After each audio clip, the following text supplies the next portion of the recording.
Seja bem-vindo ao curso básico de Teologia Boanerges. Prazer, eu sou o pastor Ricardo Oliveira.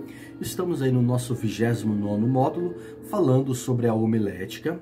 E estamos no nosso segundo estudo, né? E vamos falar sobre o assunto do sermão. Como é importante, né, falarmos sobre esse ponto, sobre esse assunto, né? Que você possa aí fazer todos os estudos precisos e necessários, né? Em nome do Senhor Jesus, tá bom? Então, que Deus abençoe em nome de Jesus. Vamos lá, né? Falando sobre o assunto do sermão.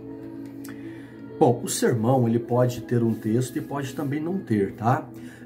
Com efeito, porém, deve sempre ter um assunto, de modo bem definido, né? E deve tratar de alguma coisa, de alguma situação, né? A verdade importante relacionada com a vida religiosa. O assunto deve estar presente especialmente quando o poder de Deus atua de forma ininterrupta na igreja. Paulo diz que por amor do seu argumento, que ele, né, que fazes, pois, irmãos, quanto vos ajuntais, cada um de vós tem salmos, tem doutrina, tem revelação, tem língua, tem interpretação, 1 Coríntios 14, 26. Em outras palavras, o que não faltava na igreja de Corinto era assunto para se falar, e é o que não pode faltar. Segundo ponto importante é que há dois princípios fundamentais que devem estar presentes na escolha de um assunto. Primeiro, a necessidade geral da igreja. De fato, né, a necessidade geral da igreja são vistas, né, à primeira vista como um todo,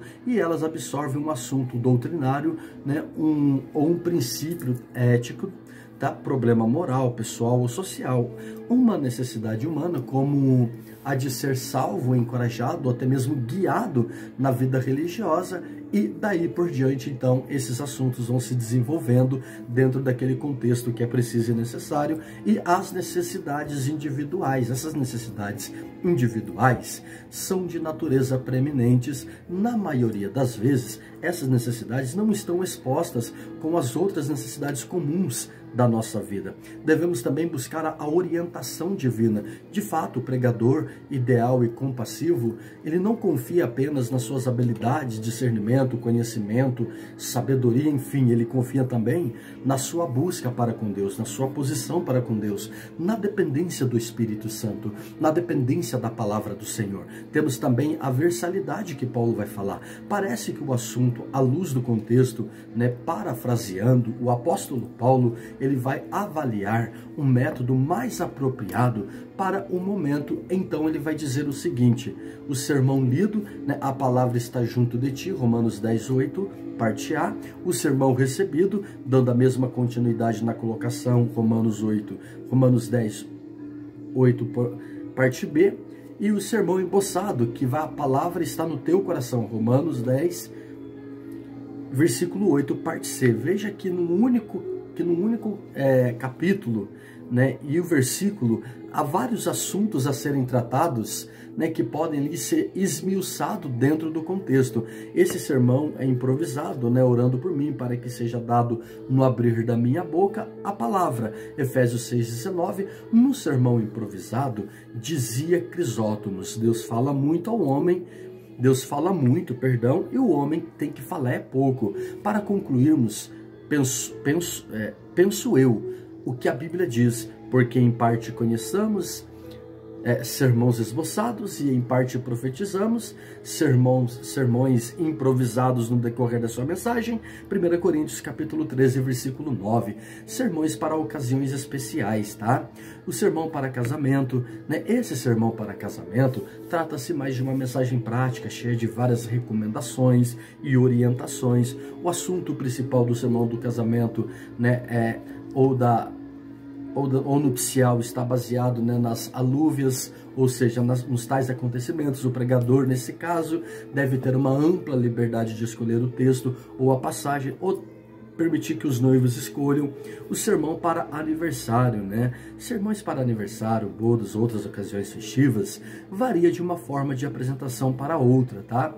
Tem o histórico, um breve relato sobre a origem e a existência da tal pessoa, o expositivo, que é uma descrição do presente, e o escatológico, que é uma boa perspectiva do futuro. O conteúdo, a associação, a ideia, né, vai surgindo e às vezes vão trazendo algumas modificações. Sermão acadêmico são os sermões que se referem aos pregadores de qualquer instituição de ensino, seja ela primária, médio ou até mesmo superior. O conteúdo do assunto central nessas ocasiões deve ser sempre o Cristo crucificado. O sermão para funeral, né, de todos os sermões, este é o mais difícil de se preparar, mormente porque foi o único exemplo em que o nosso Senhor não nos deixou. Ele nunca foi a um sepultamento, portanto, nunca realizou uma cerimônia fúnebre. Com efeito, porém, os exemplos bíblicos, né, as ocasiões e as evidências vão nos ensinar que neste sermão deve ter um breve, simples e fácil compreensão em tudo. Temos o conteúdo estabelecido, né, dentro desse contexto, tá?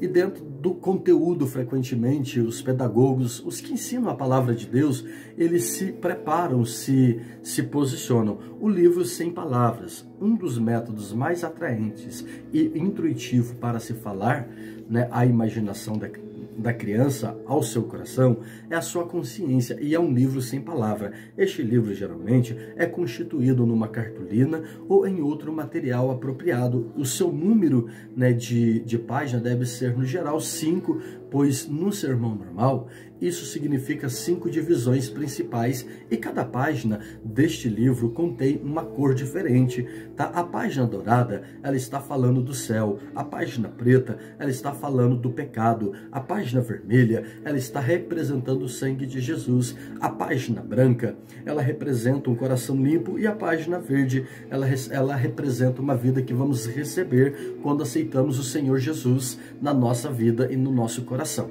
Palestras, né, para eventos especiais. São inúmeras as ocasiões em que se requer a presença de um pregador com habilidades e técnicas essenciais, tais como dedicação de tempo, apresentação de crianças, consagrações de obreiro, ministros oficiais, recebimentos e despedidas de missionários ou obreiros em geral, batismo, santa ceia, outras datas comemorativas e etc. Bom, entretanto, não devemos esquecer que o próprio evento circunstancial e local é local de inspiração do obreiro e da sua preparação e da sua consagração. Algumas vezes, certas ocasiões, facilmente pode tornar o pregador superficial, tá? Bom, as partes que compõem um sermão. O elemento geral do sermão. Os elementos gerais ou funcionais que compõem o sermão, né, conforme a divisão correta, são as diretrizes básicas da enunciação. Alguém poderá então perguntar: por que tantos elementos funcionais na composição de um sermão? Bom, estabelecer uma ideia central, né, como o âmago do sermão, nem sempre é fácil, especialmente quando se trata de sermões textuais e expositivos. É aí então, tá, que, segundo a divisão correta, e necessariamente deve o pregador fixar em mente e na mente dos ouvintes as cláusulas ou a palavra pela qual ele está pregando e anunciando, tendo como por divisão o título. O título e a sua definição. De fato, o título, como sabemos, é a primeira parte do sermão, sendo uma função tão importante quanto, porque essa parte tem como regra chamar a atenção do ouvinte, chamar a atenção de quem está te ouvindo. O título não deve ser negativo. O pregador nunca deve usar títulos extravagantes ou negativos. Embora procuremos criar um interesse usando os títulos atraentes, é preciso manter sempre, né, a dignidade devida à palavra de Deus. Certa vez, né, contando a história aqui do livro, ele fala que teve o prazer de ouvir um pregador transmitir um sermão baseado no seguinte título: Cristo não pode, enquanto que o tema trazia a seguinte frase: 7 razões por que Cristo não salva. Títulos dessa natureza é um tema extravagante, assim nem salva e nem converte ninguém. Ele expressa uma mensagem negativa porque o Filho do Homem veio buscar e salvar os que haviam perdido. Melhor seria pregar 3 razões porque Cristo salva, sem dúvida alguma, o resultado seria outro. Levando em consideração o devido comentário da apostila, quando o título usado ali, Cristo não salva, é claro que o pregador, ao pregar, ele não vai fazer tal declaração dessa forma. O título em si é como um objetivo de chamar a atenção, né, do tal ouvinte, para que ele possa compreender o que Cristo não pode fazer. Na realidade,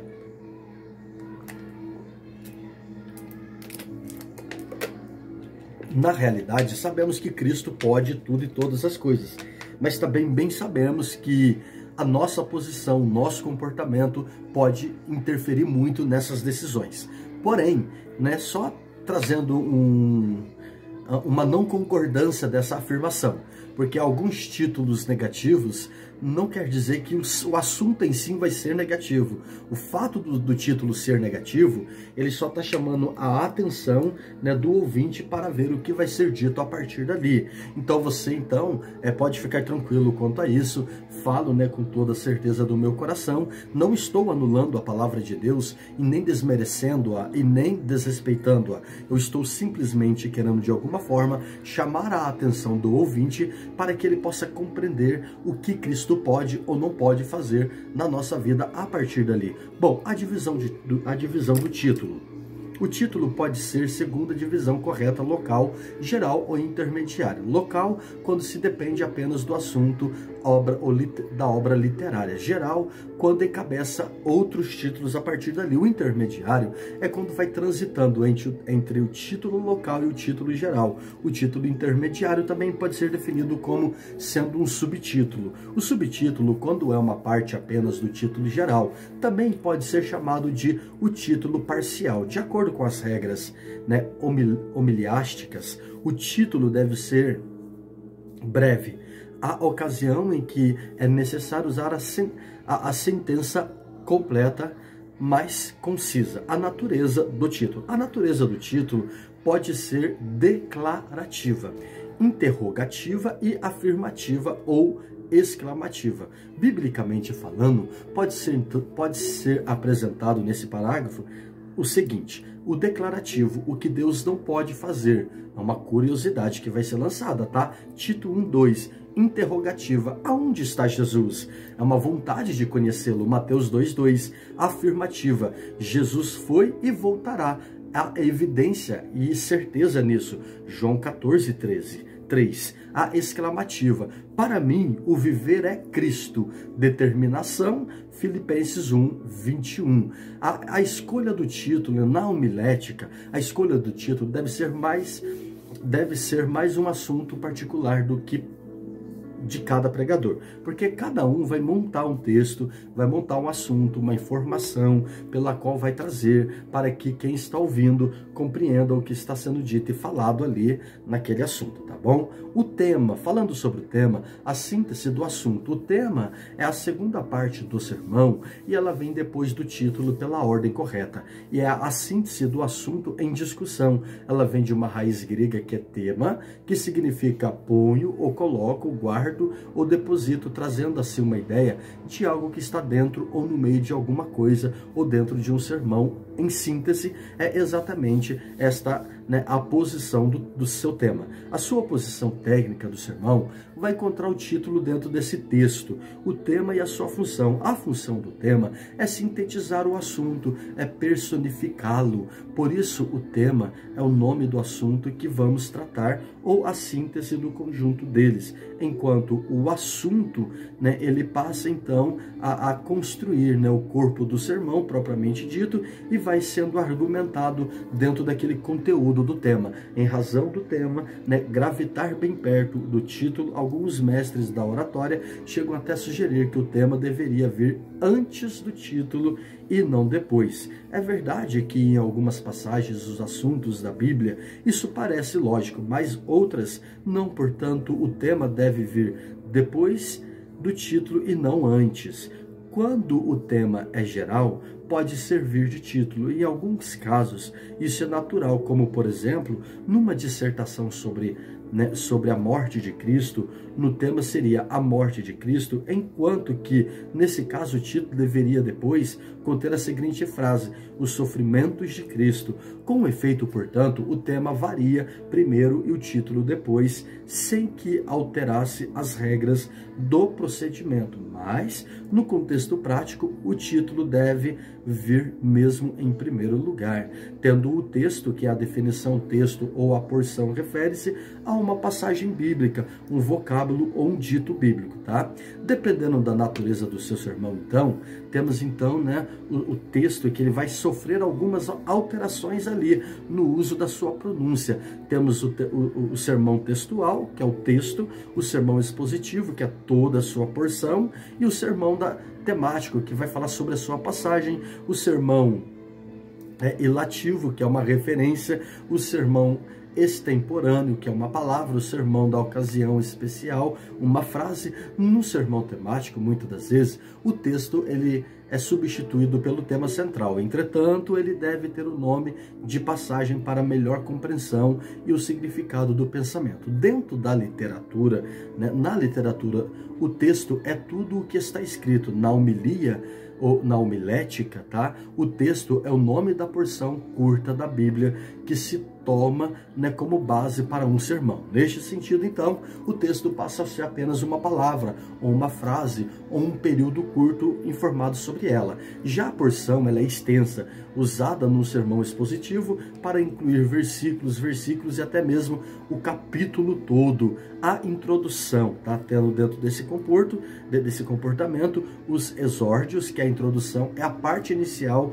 do seu corpo. Você vai então começar com a introdução, contando o conteúdo histórico, e ali vai formando a mensagem do seu corpo. Deve visar diretamente o assunto. De fato, a introdução, ela deve visar diretamente o assunto pelo qual você vai informar, pela história que você vai contar, tá? A formal, que é a introdução formal, vai consistir em uma ligeira palavra distinta do verdadeiro assunto do início.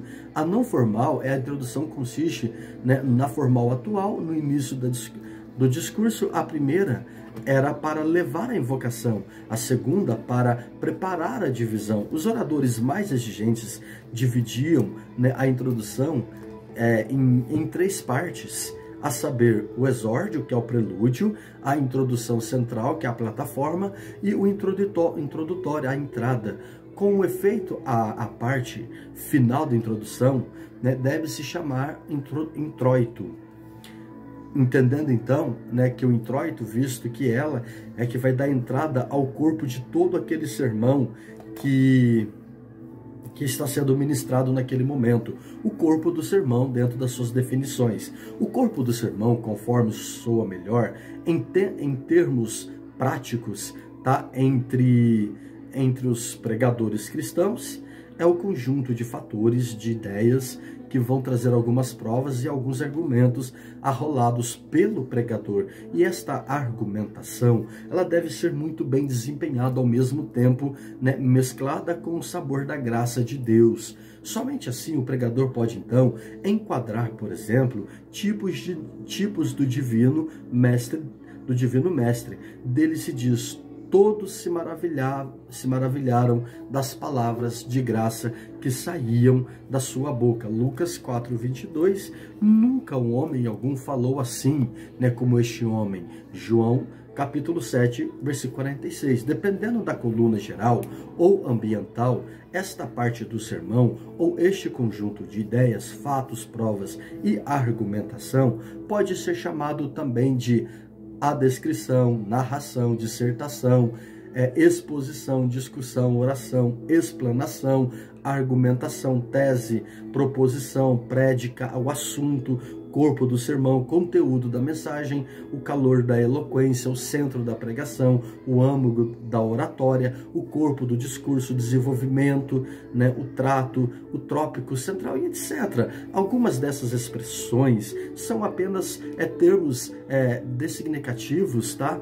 Para classificar o método geral da exposição, como, por exemplo, a descrição. A descrição é a exposição exposição analítica, detalhada, a particular, minuciosa de um objetivo, coisa ou pessoa. A descrição é a forma de dizer como uma coisa é em todos os seus detalhes. A narração, né, é a exposição de fatos de modos como eles aconteceram. A dissertação é a exposição discursiva, aonde os fatos são analisados, interpretados, as ideias elaboradas. O objetivo do sermão, em linhas gerais, o sermão tem dois objetivos, é persuadir e dissuadir. O alvo do pregador, então, ou mesmo da mais humilde testemunha de Cristo, é salvar e edificar os ouvintes que estão naquele auditório, naquela igreja, naquele lugar. Trata-se então de pecadores que estão ouvindo aquela palavra. A divisão do sermão. A divisão do sermão varia em número dependendo do conteúdo e da capacidade, né, do pregador. As divisões no esquema apresentado ao leitor, algumas divisões principais, são tão condensadas que não precisa sofrer nenhuma de suas divisões. As subdivisões, né, que cada divisão principal deve derivar do tema da divisão e desenvolver dentro daquele assunto. Temos também, né, as transições. A função primordial, né, das transições durante o sermão é trazer uma ligação, uma junção de uma passagem com a outra. Você está falando de uma passagem aqui no Antigo Testamento e de repente você liga alguma coisa relevante ao Novo Testamento. E igual modo também de igual forma. Ou seja, você vai trazendo as informações e temos então a aplicação do sermão, né, o convite ou o apelo. A aplicação do sermão é um dos elementos mais importantes do nosso discurso. Mediante a esse processo, vamos obter o resultado negativo ou positivo daquilo que pregamos ou até mesmo ensinamos. Sim, a aplicação do sermão, ela deve ser de acordo com o tipo de mensagem que vamos pregar, definindo então essa aplicação. Qual o objetivo então da aplicação? O objetivo da aplicação do sermão vai visar o resultado positivo daquilo que é ministrado dentro da palavra, né? Lá no cárcere de Filipos, o sermão, não façamos nenhum mal, aqui todos estamos, a aplicação é: crê no Senhor Jesus, será salvo tu e tua casa. Em Efésios, o sermão, recebeste vós já o Espírito Santo quanto crestes? Em quem sois batizados então? Certamente João batizou, né, com o batismo do arrependimento, dizendo ao povo que cresce no que após ele havia de vir, isso é, Jesus. A aplicação, impondo-lhe as mãos, o Espírito Santo veio em Jerusalém. Então temos dentro desse comportamento todo o conteúdo da palavra de Deus. Estamos terminando aqui, né? Nós vamos agora encerrar a aula de hoje. Na nossa próxima aula vamos falar sobre, né, o pregador e o seu comportamento ético em cima do púlpito. Graça e paz, Deus abençoe e até mais. Tchau, tchau.